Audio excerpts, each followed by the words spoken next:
fuego.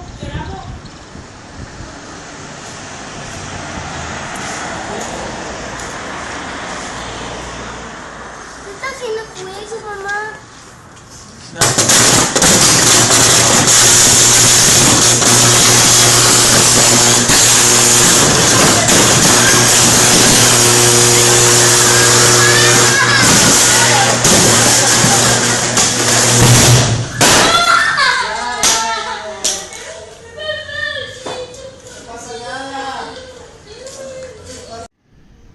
Ok, gente, vamos a ver el concepto de cortocircuito y circuito abierto, apoyándonos por medio de la ley de Ohm. De hecho, bueno, ya ustedes vieron un poquito acerca de la ley de Ohm, pero voy a tratar de explicarlo un poquito mejor con estos ejemplos. Bueno, me gustaría hacerle así videitos con animacioncitas y todo, así como para chiquitos, para que no se aburran, pero bueno, y si me pongo en eso, duraré, no sé, un mes haciendo un video. Entonces, que va, no tengo tiempo, tengo que hacerlo de esta forma. Entonces, bueno, voy a tratar de igual explicárselo de la mejor forma posible aquí en el cuaderno. Entonces, bueno, ¿quién fue George Simon Ohm? Dice que fue un alemán, este señor que está acá. Dice que él nació el 16 de marzo del 79, de 1789, imagínense, hace montones de años. Y murió el 6 de julio de 1854. Entonces, bueno, imagínense desde qué años está formulada lo que es la ley de Ohm. Hace muchísimo tiempo se descubrió. Entonces fue ese señor el que hizo más que todo este descubrimiento. Y bueno, básicamente, ¿qué fue lo que hizo él? Él empezó a hacer pruebas con circuitos eléctricos. Un circuito muy sencillo. Ya a esta altura ustedes han visto que este es el símbolo de una batería. Este es el símbolo de la resistencia. Y bueno, la corriente que va a circular por el circuito. Y este va a ser un circuito. Entonces, él llegó en una primera instancia y puso un circuito con una batería de 1 voltio con una resistencia de 1 ohmio. La resistencia de 1 ohmio la mantuvo, pero fue aumentando el valor de la batería. Vea que primero pasó de 1, luego a 2, luego a 3 voltios. Entonces, ¿de qué se dio cuenta? Se dio cuenta que al ir aumentando el voltaje, también iba aumentando la corriente de una manera proporcional. O sea, si vean que a 1 ohmio, o sea, vean que la resistencia siempre está fija en 1. Entonces, si él aumentaba 1 voltio, la corriente era 1 amperio. Si aumentaba 2 voltios, subía a 2 amperios. Si aumentaba 3 voltios, la corriente subía a 3 amperios y ahí seguía. Si él ponía 4 voltios, 4 amperios, 5 voltios, 6 voltios, 6 amperios, 7 voltios, 7 amperios, ahí iba. Con esta resistencia fija de 1 ohmio, eso sí, la resistencia no la cambiaba. Lo que iba era aumentando el voltaje de la fuente y obteniendo diferentes valores de corriente.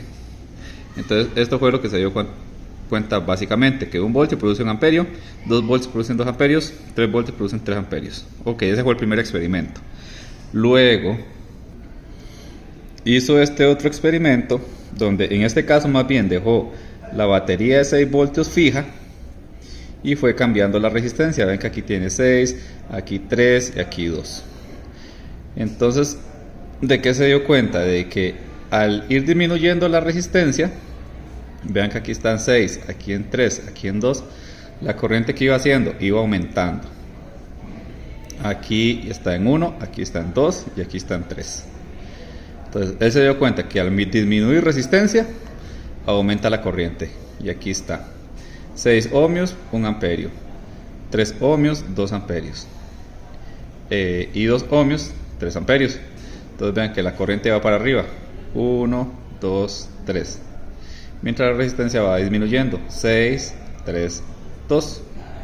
Ok. Y como últimos experimentos lo que hizo fue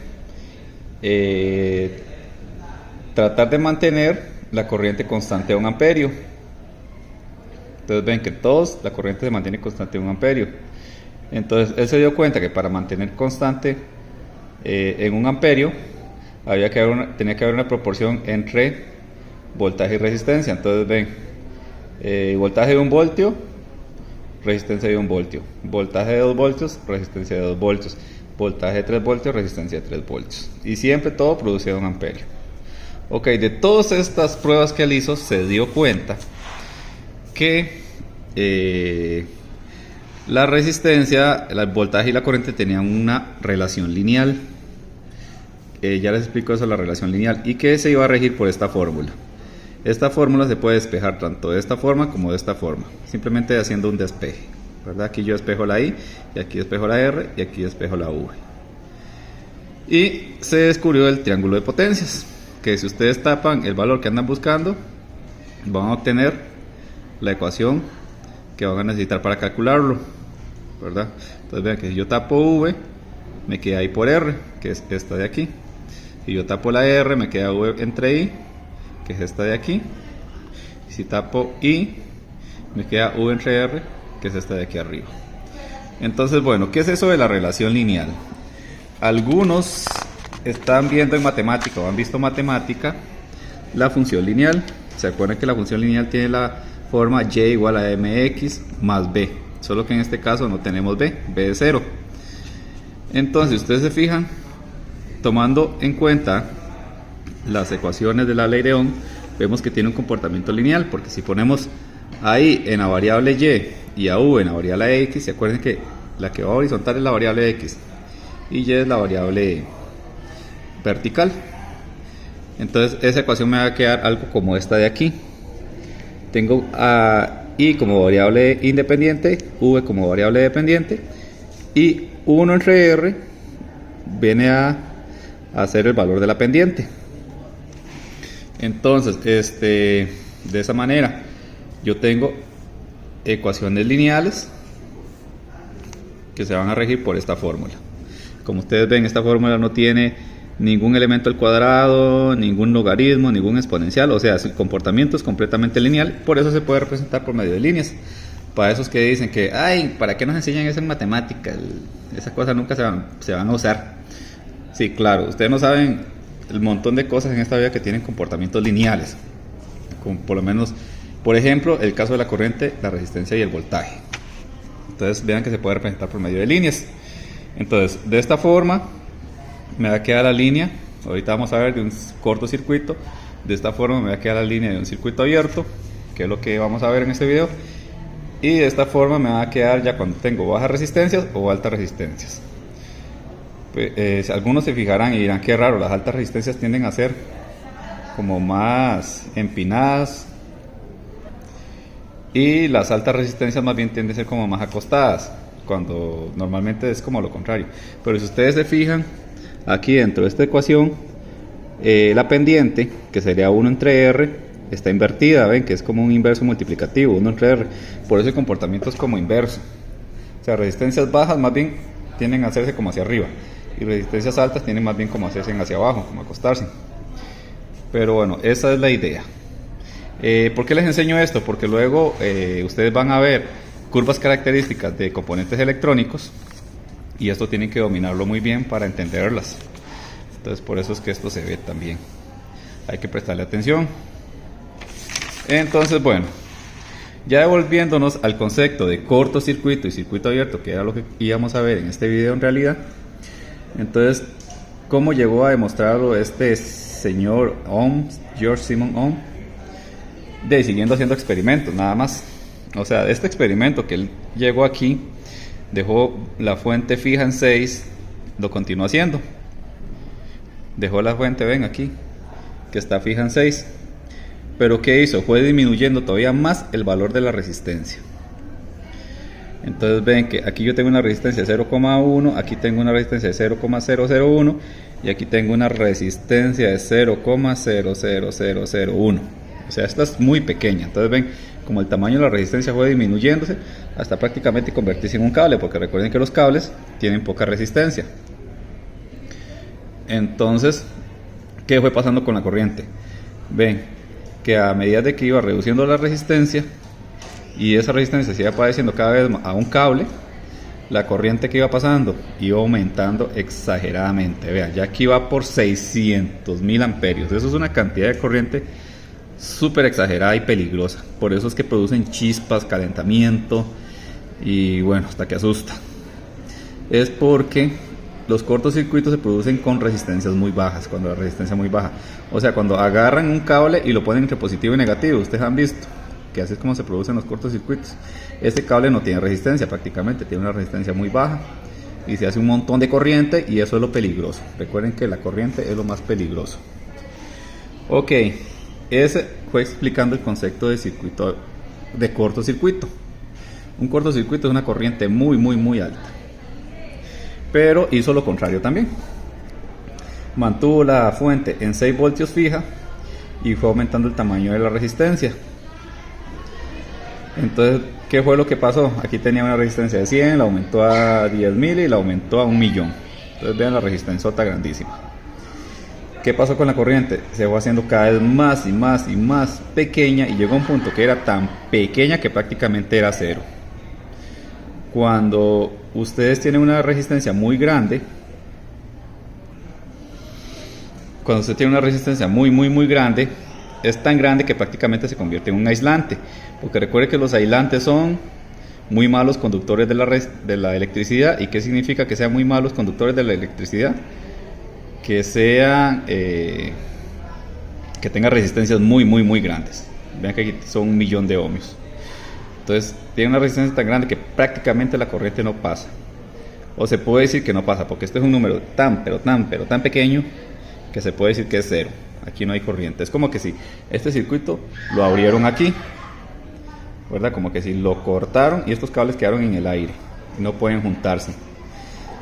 Entonces a eso se le llama circuito abierto, cuando hay una resistencia lo más tan grande que se puede considerar que está abierto. Y eso sucede, digamos, que con el aire, porque recuerden que el aire es una resistencia.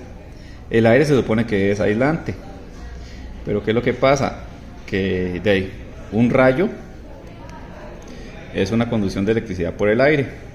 ¿Y por qué se produce eso? Pues porque los rayos ya tienen voltajes muy altos, pero exageradamente altos, que hacen que la resistencia ya no pueda ceder, ya no pueda resistir y tenga que ceder al paso de la corriente. A eso se le llama rompimiento de aislamiento. Luego lo vamos a ver cuando se rompen los aislantes y producen el paso de corriente. Pero en este caso, como tenemos un voltaje relativamente pequeño, solo 6 voltios, no me va a afectar a esta resistencia y aquí no va a producirse un paso de corriente, o sea, un paso de corriente exageradamente pequeño que se puede considerar cero. Entonces, bueno, espero que hayan entendido la diferencia entre un cortocircuito, que es cuando yo tengo una resistencia muy pequeña que me hace corrientes muy altas, y circuito abierto, que es lo contrario, que más bien es cuando yo tengo una resistencia tan grande que me hace una corriente demasiado pequeña. Porque según la ley de Ohm, vimos que la corriente y la resistencia son como enemigas, son como contrarias. Cuando yo tengo mucha resistencia hay poquita corriente, y cuando tengo poca resistencia hay mucha corriente. Entonces, bueno, espero que hayan entendido este concepto y yo creo que eso sería todo. Ok, no solo me faltó, bueno, explicar el asunto de las gráficas estas que habían quedado como pendientes. Entonces vean que esta es la gráfica del cortocircuito. Si yo tengo que este eje es el de la corriente y este de aquí es el del voltaje, entonces vean que para un voltaje fijo, digamos que son los 6 voltios que teníamos acá, estos que teníamos acá, estos 6 voltios, ¿se acuerdan? Con una resistencia baja se me produce un aumento de corriente casi infinito. Entonces ven que esta raya se dice que, bueno, tiende al infinito. Ahí sigue hacia arriba y crece una cantidad de corriente súper exagerada. Y aquí abajo, entonces esto sucede cuando prácticamente mi resistencia es cero, que se producen los cortocircuitos, se dan corrientes demasiado altas. En cambio, vean aquí pasa lo contrario. Vean que más bien, como yo tengo una resistencia muy alta, la corriente se mantiene en cero. ¿Se acuerdan que cuando esta raya pasa por aquí, aquí está el cero? Entonces esta es la gráfica de el circuito abierto, una corriente prácticamente que se mantiene en cero, no importa el voltaje. Vean que el voltaje yo puedo ponerlo a 500.000 si quiero, aquí un montón, o menos 500.000, es lo mismo, que el voltaje se va a mantener en cero. ¿Por qué? Porque la resistencia es tan pero tan alta que no permite el paso de la corriente y la corriente se mantiene prácticamente en cero. Entonces esta es la gráfica de un cortocircuito, un circuito abierto, que diga. Esta es la del cortocircuito, esta es la del circuito abierto. Luego esta ya las había explicado, que esta es para bajas resistencias, según esta ecuación, ¿verdad? Habíamos dicho, esta de aquí. Entonces para altas resistencias, para bajas resistencias, vean que la gráfica se va haciendo como más hacia arriba, a tal punto que puede llegar a ponerse muy parecida a esta. A tal punto que puede ponerse muy parecida a esta, quedar parecida a esta, ¿verdad? Vean que va a tender a ponerse con la vertical. Eso pasa con bajas resistencias, pero con altas resistencias pasa lo contrario. Se tiende más bien como a acostar a la horizontal. Esta se parece más a esta y esta se parece más a esta. ¿Por qué? Recuerden que estas, por una resistencia muy baja del cortocircuito, prácticamente de cero, por eso se parece mucho a las bajas resistencias. Y esta sea por resistencias muy altas, que es de circuito abierto, y por eso se parece más a esta. Entonces bueno, espero que hayan entendido eso de las gráficas, y creo que ahora sí sería.